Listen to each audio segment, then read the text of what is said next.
Today, guys, is week 3 of But You Promised. It's taken by our very own Pastor Mark Pomeroy. Well, hey there, Elevate friends and family. Great to have you with us today. Now, has anybody out there done any home renovation projects in the last year? You know, maybe given a room or some rooms a fresh coat of paint, maybe installed some smart appliances or devices. Not sure they qualify as renovation, but anyway, maybe even something a bit more ambitious like a kitchen or a bathroom renovation. For us at our home, we've been doing some renovation projects over the last few years. And look, the ones that excite me and have excited me the most are the ones that you can see and that you really experience the benefits. You know, we put in a shiny new kitchen, great, a light, airy new bathroom, fantastic. We designed a nice outdoor living space. Great, you know, those things. And as we use them and enjoy them and have friends over and our Elevate group and family, everyone wins. But then there's this other category of home renovation projects, which we've done some of, and they just don't spin my propellers as much. And I'm talking about the ones that are essentially invisible, the ones that when people come around, they don't even know that you've done these things. When you walk through your own home, you sort of forget. You know, the house that we purchased several years ago was originally built in 1950. And our electricians discovered that the wiring system was essentially from back then. And so in order to sign off on the renovations that we've done across the home, they had to do a whole new wiring setup. $3,500, Mark, that's all. Great. Yeah, okay, well, I guess if we have to do it, then we have to do it. Boring.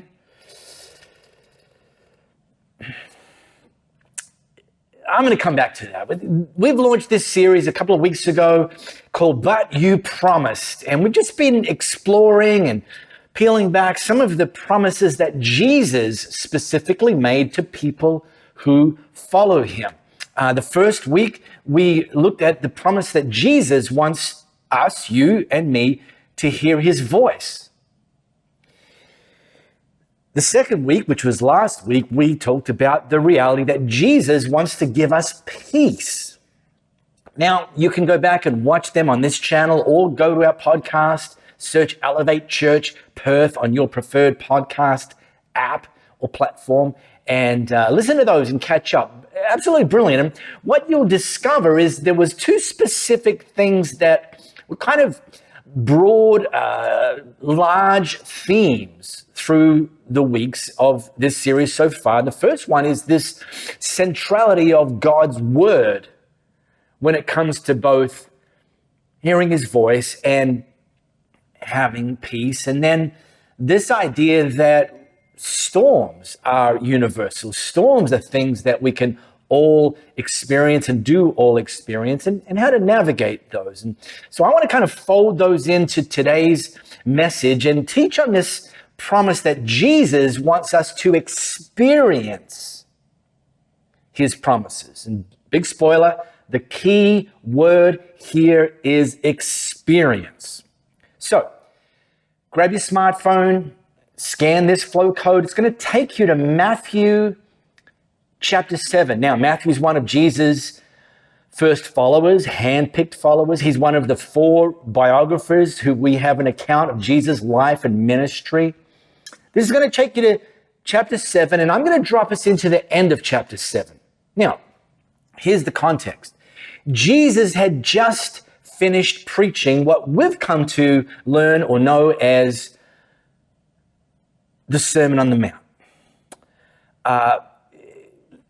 Big brain Bible people have kind of figured that this wasn't just a one-off sermon or message that Jesus preached. It was probably his go-to, and he would go and he'd preach this kind of collection of, well, what now have come to be essentially his greatest hits.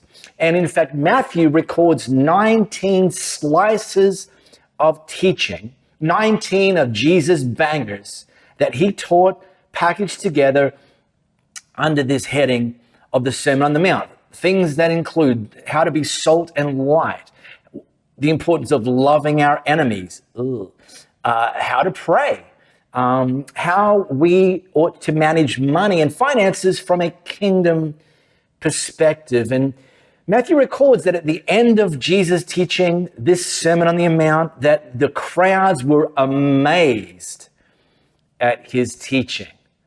And so it could be easy to conclude that Jesus got to the end of these 19 greatest hits. The crowd was amazed. And Jesus says to them, listen, well, now that you know all this, you're good. Drops the mic, steps away. But actually, the last thing he said in this Sermon on the Mount, the end of these 19 greatest hits bundled together, is this. Anyone who listens to my teaching and follows it. Now, straight off the bat, those are not the same things, and one doesn't automatically lead to the other. We have to decide to do both in that order. Listen to my teaching and follows it is wise, like a person who builds a house on solid rock. Though rain comes in torrents and the floodwaters rise and the winds beat against that house, it won't collapse because it's built on bedrock. But anyone who hears my teaching and doesn't obey it is foolish. Like a person who builds a house on sand. When the rains and the floods come and the winds beat against the house, it will collapse with a mighty crash. Now, this idea of houses crashing and falling down, it's not new. I mean, I learned about this when I was a kid, when I learned the story of the three little pigs. You know, these three pigs who each made a house. The first one made a house out of straw. The second one made a house out of sticks. And the third one made a house out of bricks. And then a wolf came along and said, little pig, let me in. Started with the straw house, then the stick house, and then the brick house. And in each case, the pig replied, not by the hair of my chinny chin chin. And the wolf said, well, I'll huff and I'll puff and I'll blow your house down. Well, the wolf was successful with the straw house, blew it down. Successful with the stick house, blew it down, but was not successful with the brick house. Now, I'm not suggesting Jesus was contradicting the author of the Three Little Pigs story, or the Three Little Pigs story was trying to pick a fight with Jesus teaching the story of these two houses. I mean, the moral of the story with the three little pigs, at least I think the moral of the story is, don't take shortcuts, work hard. Don't just do the easy stuff, straw house, stick house. But actually, did you know that even houses built with bricks can be destroyed if their foundation is off? See, in Jesus' story, these two home builders had practically everything in common. Same house, same storm. You know, so the storm wasn't actually the differentiating factor. The differentiating factor was the foundation, and all the storm did was reveal the point of vulnerability. Now, I've come to learn in our renovation projects a thing or two about foundations, which initially you might not realize are off or vulnerable, but there's some signs, and they don't always appear first in the foundations. One sign is cracks in the walls. Another sign is your floor starting to become uneven. And another sign that your foundation might be vulnerable is doors that used to open and close easily now start to be quite difficult. And the same is true in our lives. If you're starting to see some cracks appearing that weren't there before, maybe it's time to check your foundation.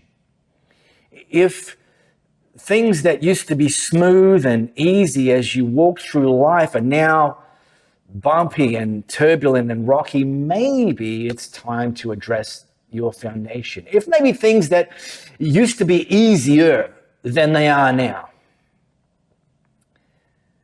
maybe it's time to examine your foundation. Now, some people, when they hear this story that Jesus teaches about building your house on a rock versus building your house on sand, wrongly conclude that Jesus is talking about whether to decide to follow him and make him your Lord or not. Make him your Lord, that's building your house on a rock. Don't make him your Lord and put your faith in him and follow him. That's building your house on sand. Now, deciding to make Jesus your Lord, to trust in him, put your faith in him, is the most important decision any one of us can ever make. But Jesus' story about the two houses was not actually addressed to two audiences of followers versus not followers. In fact, it was addressed to followers, because at the end of it, and Luke records this same Sermon on the Mount in his biography, Jesus at the end said, "Why do you call me Lord, Lord?" Meaning, you've already put your faith in me. You said that I'm who I say I am, the Son of God. But do not do what I say. And at this point, what this reveals is that making Jesus our Lord will allow us and cause us to experience his promise of salvation, which is the most important gift we can ever receive from him, the most important promise we can ever take hold of from him. However, it alone won't cause us to experience all of the other incredible promises that Jesus makes that are available to us while we're here on earth. So here's a big boy question, a big girl question. Buckle up, you ready for this? Is there an area or areas that you've been instructed by Jesus? You've read in his word, he says, do this, but you've yet to put it into practice. Well, as you ponder that question, let me read this story again from the Message version.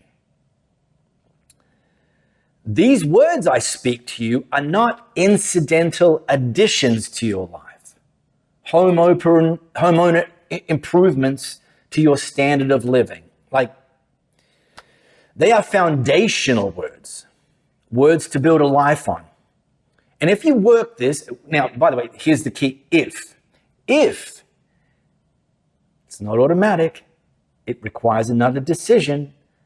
Listen and then apply. If you work these words into your life, you're like a smart carpenter who built his house on solid rock. Rain poured down, the river flooded, a tornado hit, but nothing moved the house. It was fixed to the rock. But if you just use my words in Bible studies and don't work them into your life, you're like a stupid carpenter. Yeah, Jesus said stupid. I'll come back to that. Who built his house on the sandy beach, and when a storm rolled in and the waves came up, it collapsed like a house of cards. Again, Jesus is making the incredibly vital distinction between listening and learning about him and his promises and his instruction, and then the next decision to put them into practice. And what too many people do is they learn and they think that learning is the end game. Wow, I know this now. Wow, ooh, wow, okay. For example, this word that Jesus used, stupid, like a stupid carpenter who built their house on the sandy beach. The original Greek word, which a lot of people like to geek out on Greek, is moros, which we get our word moron. So let's say you show up to your Elevate group this week and we're studying out this message and this chapter and this story. And you go, hey, listen. Did you hear what Mark had to say? He said that the word stupid, which I can't believe Jesus used, but he did. It comes from the original Greek word moros, and that means moron. Oh, how fantastic. All right, good night. See you later. See you next week. If that's all you do, just like flash what you've learned from Jesus around in Bible studies, Elevate groups, guess what? You're the moron. Yeah.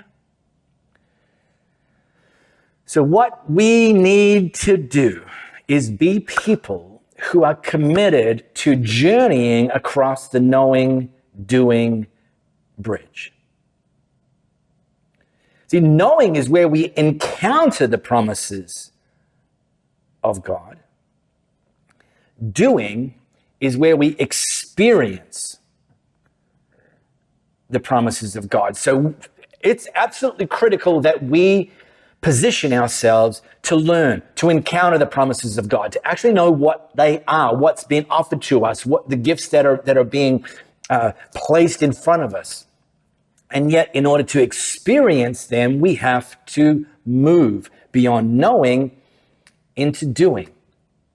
Information doesn't automatically lead to transformation. It's actually the application of information that leads to transformation.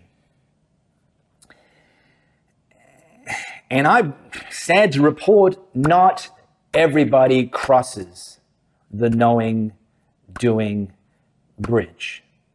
I'm sad to report that I have lost count of the number of times that I've heard people tell me specifically about something that God's instructed them to do, and then just to watch them not do it.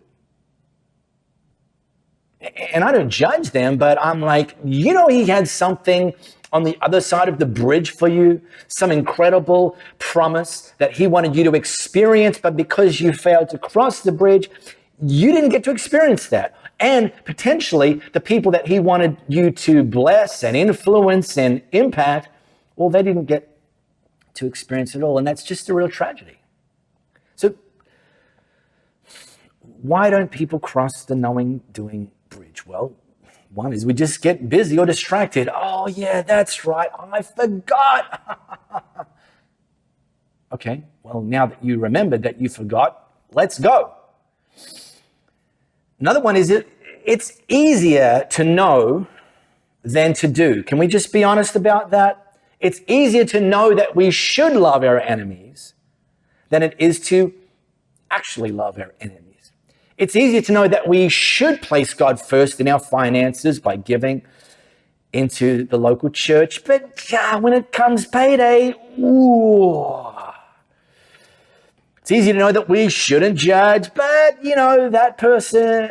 It's easy to know we should forgive, but you don't know what they did to me.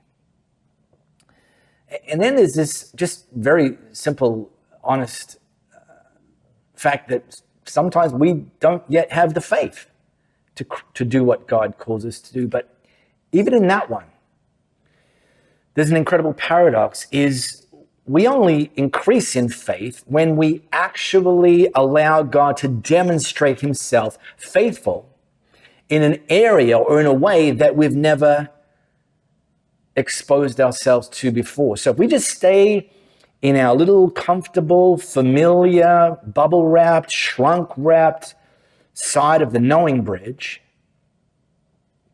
then that's literally the cap on our faith. That's literally the cap of the experiences that we're going to have when it comes to God's promises. But crossing the knowing, doing bridge is when and where we will start to experience God's promises. So I'm going to come back to that big boy, big girl question again. Is there an area or areas that Jesus has called you to, has instructed you to, is calling you to, that for whatever reason, you've yet to actually cross the knowing doing bridge and start doing it. Serving, have you not yet joined an Elevate team? Well, come on, people, let's go.